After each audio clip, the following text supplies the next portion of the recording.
It actually happened! Steiny, the wildest, weirdest, most unfiltered voice on the Full Send podcast, is officially done. Gone. Out! After weeks of complete silence, mounting fan speculation, and probably one of the most chaotic episodes in YouTube history, Steiny has confirmed that he's left the show. But this isn't just a story about a podcast host quitting. This is about the internal collapse of one of YouTube's biggest entertainment brands. A collapse fueled by controversy, ego, and a podcast that may have finally pushed things way too far. Today, we're breaking down how a fast food joke in front of a war crime suspect turned into a full-blown PR disaster, what Kyle Forgeard really said behind closed doors, and why Steiny's exit might be the start of something way bigger. Let's go deep. When the Full Send podcast dropped its episode with Israeli Prime Minister Benjamin Netanyahu, it didn't just spark conversation, it lit the entire internet on fire. This wasn't just any guest. This was a world leader currently under investigation for war crimes, accused of orchestrating military actions that have left thousands dead and sparked international condemnation. And instead of asking hard-hitting questions, the NELK boys asked him if he liked Burger King or McDonald's more. No, seriously, that actually happened. The optics? Horrible. The backlash? Immediate. People weren't just upset. Hear me out. The whole NELK boy controversy, and if you don't know who they are, you probably don't have to pay attention to it. But they're this, famous bro podcast that interviewed Benjamin Netanyahu and were dumbfounded at the controversy and reading comments and the backlash they saw. I think highlights a very important thing.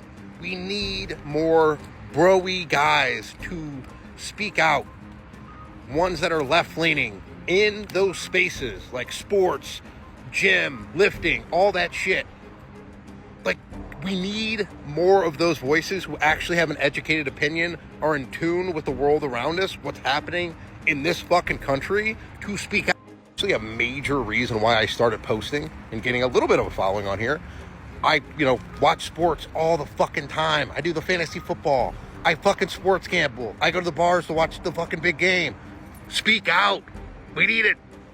They were angry, embarrassed, and confused. And in the middle of it all sat Steiny, half grinning, awkwardly nodding, throwing in lines about chicken nuggets while Gaza was starving. It wasn't just cringe, it was catastrophic. The internet didn't hold back. Comment sections turned hostile, subreddits blew up, even longtime Full Send fans called the episode irresponsible, embarrassing, and shameful. Twitter dragged them for days. TikTok creators stitched the interview into viral critiques, and mainstream media outlets from Al Jazeera to The Guardian ran features slamming it. This wasn't typical controversy. This was global. The video started to rack up more dislikes than likes. Memes mocked the hosts for acting like clueless frat bros during what should have been a serious political conversation. And then, people noticed something strange. No Steiny, no Instagram stories, no podcast clips, no defense, nothing. He was just gone. For a guy who built his entire brand on not shutting up, Steiny's sudden silence spoke louder than anything. And when fans asked, Kyle had nothing to say either. No statement. No, he's on break, just an awkward reshuffling of the podcast, like they hoped nobody would notice. But people did notice. Theories exploded online. Some said Steiny got suspended, others claimed he was being scapegoated for the whole Netanyahu fallout, a few even thought he quit out of embarrassment. But behind the scenes, the truth was already leaking. Sources close to the NELK boys' inner circle confirmed there was a tense, closed-door meeting days after the Netanyahu episode aired. According to insiders, Kyle Forgeard called the team in and was not happy. He was reportedly furious about how the interview looked, how unprofessional it came across, and how the team, particularly Steiny, completely dropped the ball. Kyle allegedly told Steiny point blank, "You weren't ready. You made us look like clowns. You're off the podcast until further notice." Not officially fired, but definitely benched. And that might have been the moment Steiny mentally checked out. Kyle has been hinting at this for a while, a change in direction. He wants the Full Send brand to grow up, to be taken seriously. He's been trying to shift the tone from party boy chaos to smart, high-stakes conversation. Think Rogan meets Logan Paul's Impulsive, with a sprinkle of political edge. The Netanyahu episode, for all its disaster, was Kyle's way of saying, we're not just about parties anymore. But here's the thing, that tone doesn't leave much room for guys like Steiny. He's the wild card, the guy who'll interrupt a politician to ask about girls,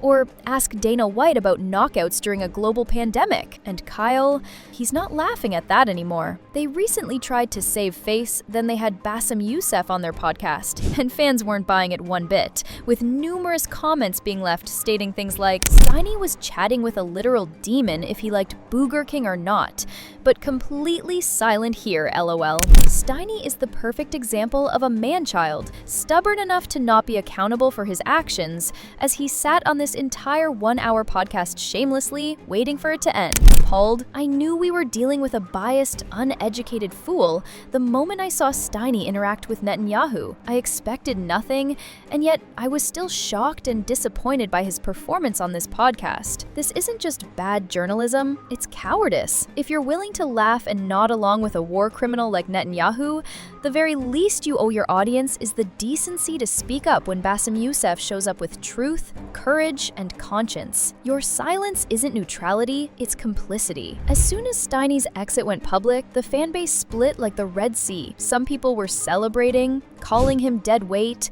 a liability, a guy who held the show back from growing up. Others were furious, saying Steiny brought the energy, the unpredictability, the viral moments, that without him, Full Send just feels sterile. YouTube comments are full of nostalgia for his weird one-liners. TikTok is filled with edits of his funniest moments. Reddit is debating whether the podcast can even survive this shift in tone. And honestly, both sides might be right. Now that Steiny's officially out, the question is, what's next? For Full Send, the show goes on. Kyle has already teased upcoming guests. He's reportedly bringing in more political figures, more business leaders, and potentially a rotating cast of co-hosts. But that magic chaos, that's gone. And for Steiny, he's already been seen partying in Miami, hanging with new influencers, and according to one source, quietly taking meetings with podcast networks to propel his own show. The Steiny Show, wild guests,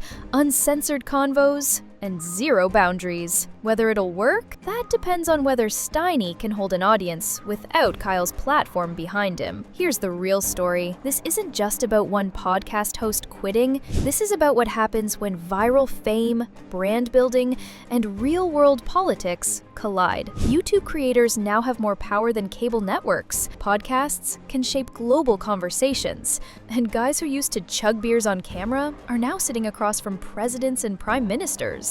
And when that power gets misused, the backlash isn't just loud, it's permanent. Steiny leaving Full Send is a symbol. It's the cost of growing up in public, and not everyone makes the jump. Let's zoom out again. This story isn't just about Steiny quitting, it's about the growing tension between influence and accountability in today's creator economy. When the NELK boys first blew up, it was all about shock value, pranks, booze, chaos, and zero consequences. But fast forward to now, they're hosting politicians, war generals, world leaders. That level of reach comes with real stakes. You're no longer just entertaining, you're shaping perception. The Netanyahu episode exposed something uncomfortable, that influence without preparation can do real damage. And for Steiny, that was never his lane. He wasn't built to navigate geopolitics. He didn't sign up to interview heads of state. He signed up to make people laugh. He was responsible, so when the show took that hard turn from frat party to foreign policy, he didn't adapt. And honestly, that's not entirely his fault. The real dilemma here is whether influencer platforms even should try to evolve into political stages, or if they're better off knowing what they are, because when the line blurs, people get hurt, and creators like Steiny become collateral damage. So yeah, it's official. Steiny, love him or hate him, is gone from Full Send. The man who brought chaos, cringe, and viral moments to nearly every episode has walked out. And in his place, a podcast that's trying to evolve, but risks losing the very identity that made it special. Kyle wants a new legacy, Steiny wants freedom, and the fans, they're caught in the middle, wondering if this really is the end of the NELK boys as we know them. Will Full Send level up or fizzle out? Will Steiny pull a comeback? Or is this just the final chapter of one of YouTube's wildest eras? One thing's for sure, YouTube drama never disappoints. Let us know what you think. Should Steiny have stayed? lead? Was Kyle right to bench him? And is Full Send still worth watching without the chaos? Subscribe for more breakdowns like this, and we'll catch you in the next one.